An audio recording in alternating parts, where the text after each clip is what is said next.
I wasn't able to go to his funeral, though I was a few blocks away from there, because I feared for my life. But other people who were more imprudent and certainly more valiant than I was went to the funeral and told me later what it had been like.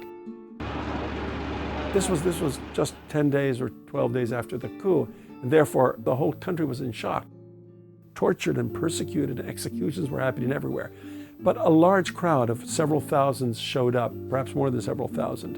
And at first it was a muted reaction. It was very, very quiet, mourning. And then somebody in the crowd shouted, "Compañero Pablo Neruda!" And the whole crowd said, "Presente." ¡Camarada Pablo Neruda!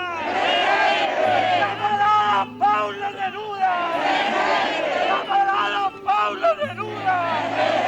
¡Ahora!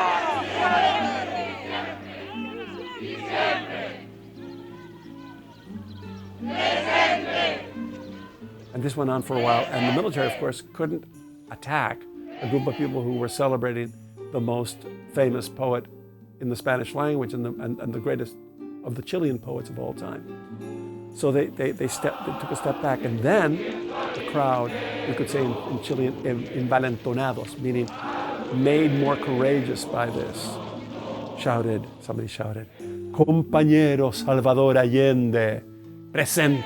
¡Compañero Salvador Allende! ¡Presente! ¡Compañero Víctor Jara! ¡Presente!